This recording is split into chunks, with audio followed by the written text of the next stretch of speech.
Well, it is a pleasure for me, especially, to have with us on today's telethon Gary Jones, former CHEX television employee who was an EFP manager. What does EFP stand for again?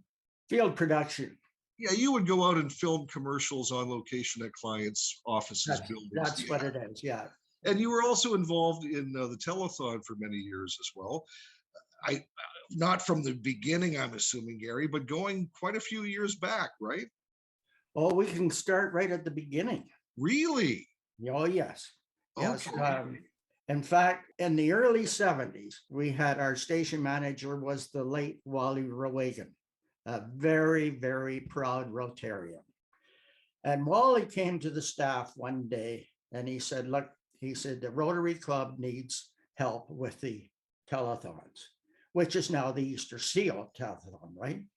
And he said they're spending a lot of money on equipment for these children. And I can remember the first one, and I believe it was 72, the Rotarians coming up that steep hill, taking over the station. In those first 4 or 5 telethons, there would be 125 to 150 people on the hill.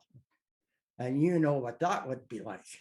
They were very successful with the telethons, and they went on until electronic field production came in, or videotape, as I would say. Eh?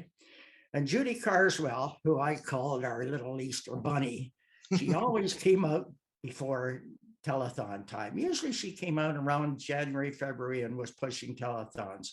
She decided something was missing. So she set up where we would take, the station would go to the homes instead of bringing the people from the homes up to the hill. And by this way, we could get the feeling of what it was actually like in these homes. And away we went. Well, Mike, the first home we went into, and many after that, we were nervous. I was nervous, the crew was nervous, and I'm sure the child was nervous and the mother was nervous. But once we got into that home, there was a different feeling in the air. I can't describe it.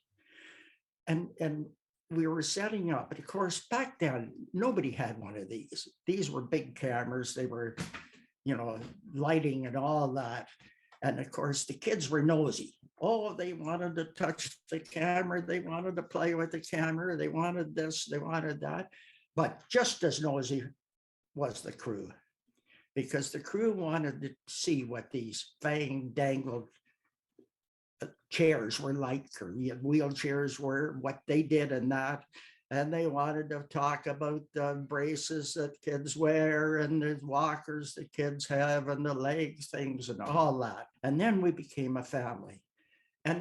But there was still that feeling, Mike. That feeling was there in the home. It was a different feeling.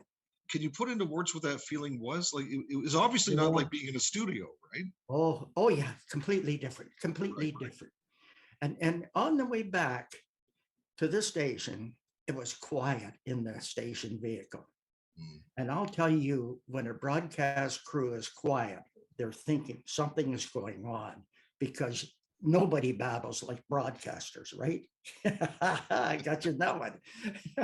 However, the next day or the following days as we were doing it, I was still trying to figure that feeling. And it hit me as I was looking at the videos.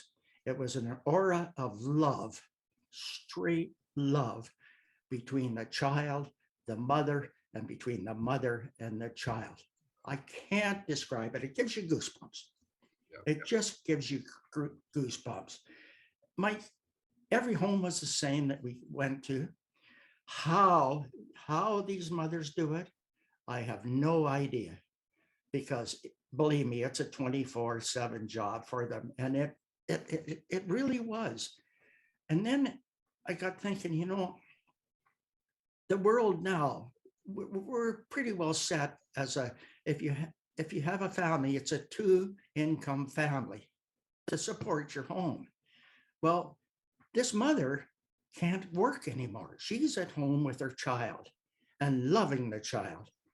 So that's a one family one family income. How do they do it?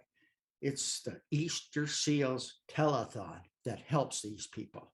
And I'll tell you, Mike, I can't think of a better way to spend anything, any money, than giving to the Easter Seal Telethon.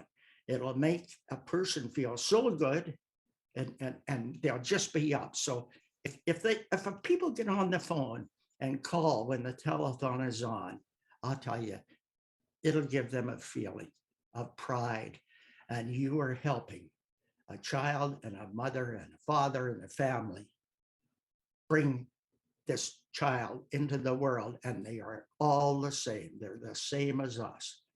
So, Mike, I thank you. I thank you for having me on, Marcus and Colleen. It's been a pleasure. I just can't believe that you've been behind the camera all those years. You should have been on the camera, on the telethon. No, seriously. In fact, I think you would make a great Angel Board host next year. No, not me. Not me. My angel wings are clipped. If you ever had any. Yeah, if I had any. But anyway, Mike, I wish you and your crew in front of the camera, your crew behind the camera, the greatest amount of success with this telethon, because I'll tell you, times are tough right now, as people know, and every little penny is helping the Easter Seals supply these people with wheelchairs and all their equipment. I thank you, and may you take care and stay safe, and God bless the bunch of you. Thank you, Mike. Gary, so well said. Thank you.